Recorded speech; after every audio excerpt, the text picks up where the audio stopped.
Okay, so here's a mould I made quite a few years ago now. It's probably had about 200 pulls out of it, so it's doing pretty good. There's a couple of little bits that are deforming on it, but that's not going to be an issue because they're in relief now. It's plucked out. I can sand them back on the finished article. So I'm going to make one of these, and here we go. Fast forward time. So 2-part G26 resin, hand applied just to make a thin skin on the surface to pull out the detail and give the expanding foam something to work to.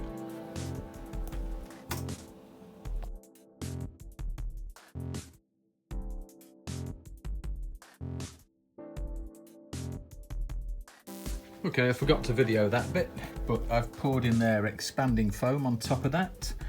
I've then put in a 6mm plywood base for the back of the tile, and now it's just expanding and coming out the gaps. Any gaps that it doesn't come out of, eventually, like that one maybe, I'll add a little bit extra just to fill it up. But everywhere looks to be pretty good. You have to put a battery on top because this expanding foam puts so much pressure on stuff. Unless you really clamp it, it'll lift that. So I don't want that, but I do want it out squidging from all the corners. Okay, so we're pretty cured, but you can still hear little crackles if you listen carefully.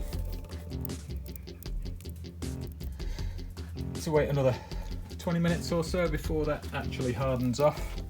You can tell by the sound of it. It sounds exactly like that when it's hard. See? Soft sound. Okay, about half an hour later now. Battery off. See what we've got here.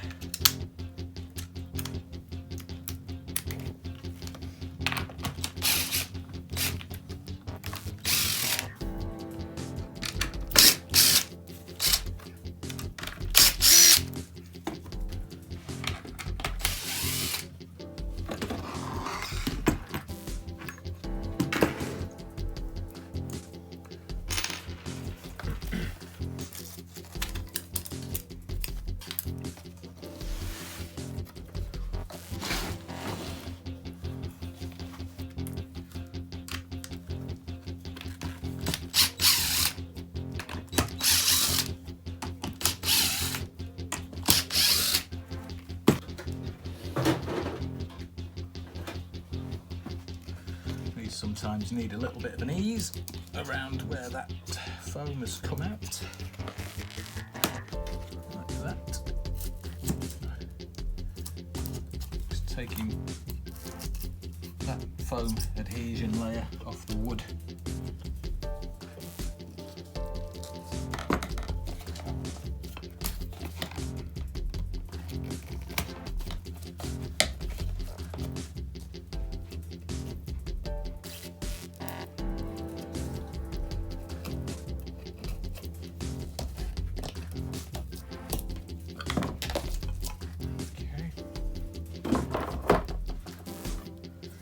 Right, let's get it off. Ease around the edges, just to break it away. And to let air in. So, good idea, just to open the edges off a bit. And here we go, first pull for about 2 years. Let's see how we get on. I've had this mould for about 7 years now. Still keeps going strong. This could be the day when it all fails.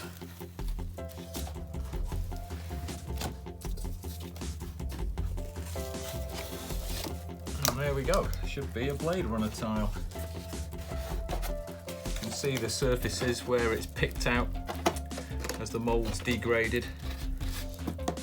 They're going to be sanded off. Everywhere looks good. Thickness changes are from where I did it by hand, the first layer, which is basically like a gel coat on this. Gives you something to work to.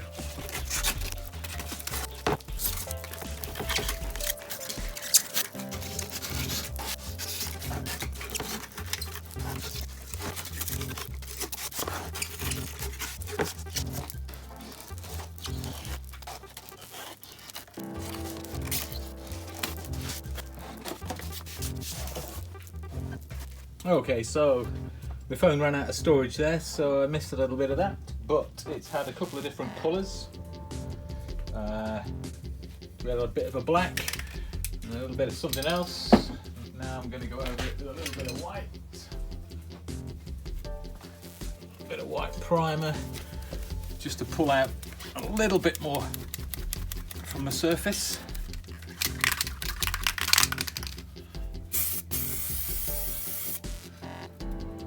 Alright, splattery white. Difficult to get these to splatter because the cans are really good. Come on.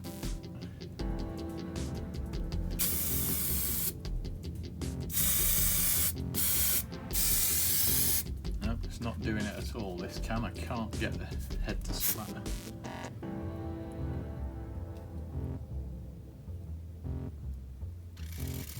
There she blows. I don't want a lot of this, just a little bit. Standing up a bit higher because I don't want streaks if I can help it.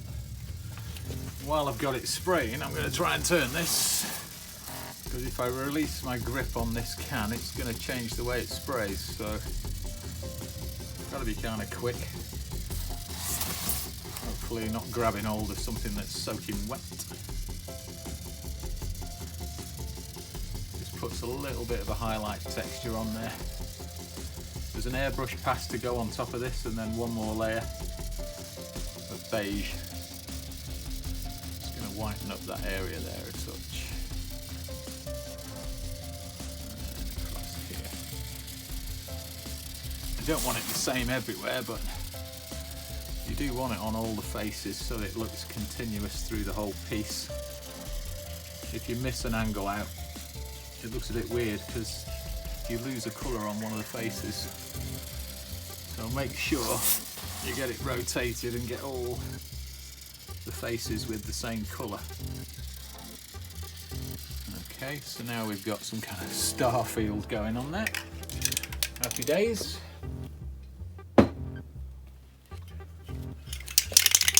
Back to the coral beige again.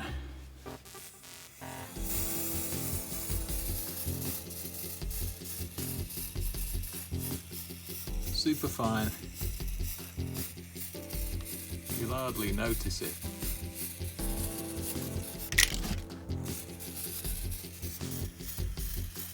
You want all these layers to kind of intermingle a little bit.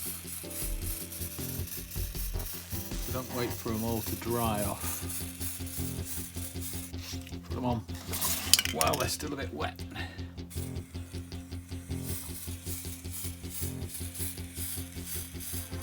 That way you get some kind of mingling in places, which is cool. Okay, so we've got all the different splattery textures on the top now. Makes it look kind of cool, gives it that kind of look.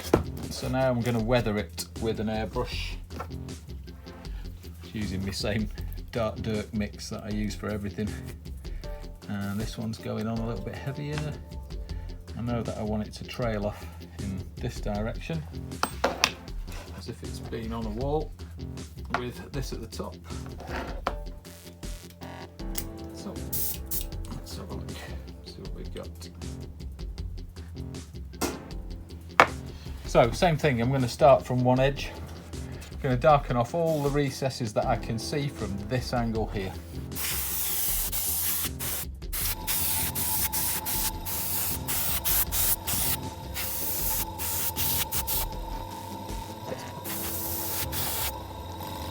Now rotate 90 degrees, same again, all the faces I can see.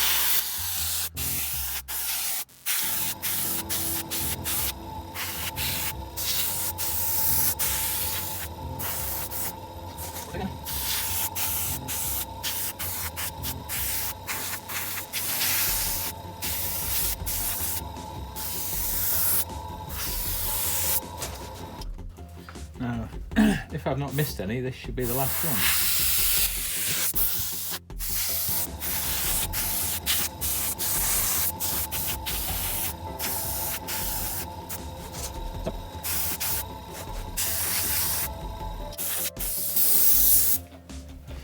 now I've got all those bits done, I'm looking to just put a pass with the airbrush over the whole thing in patches. So just indiscriminately spraying a little bit of this dark colour all over the surface, just to break it up a touch and blend that shadowing into the rest of the tile.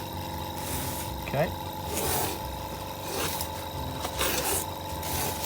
Now we know this is the bottom side, so we're going to airbrush a few streaks coming from these corners downwards in this direction. But because I want them tighter at the top and spread at the bottom, I'm going to spray them upside down from this side.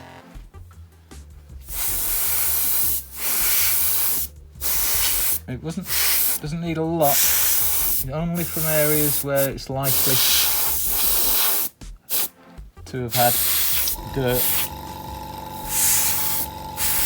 accumulating in it.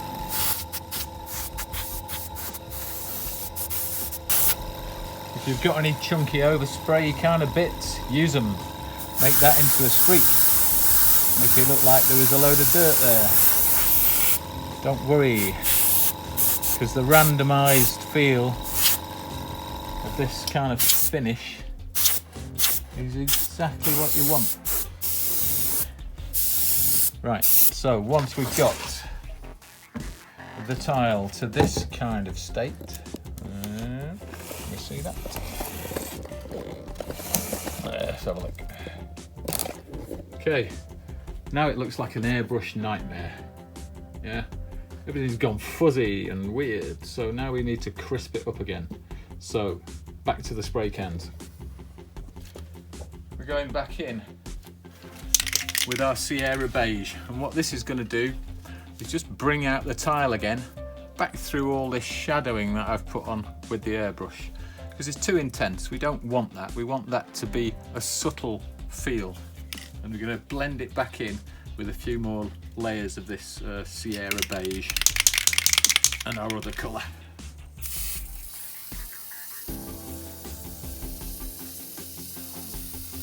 Don't need a lot, just a fine mist.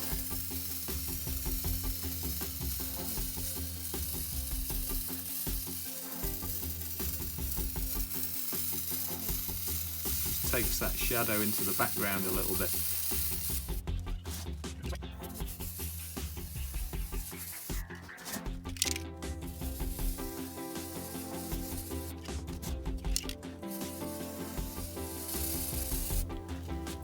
Now we're going in with the other colour, which was coral beige.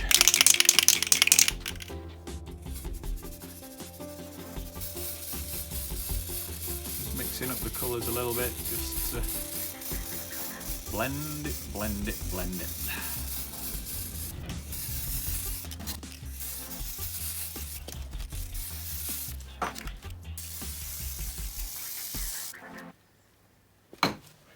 And there you go.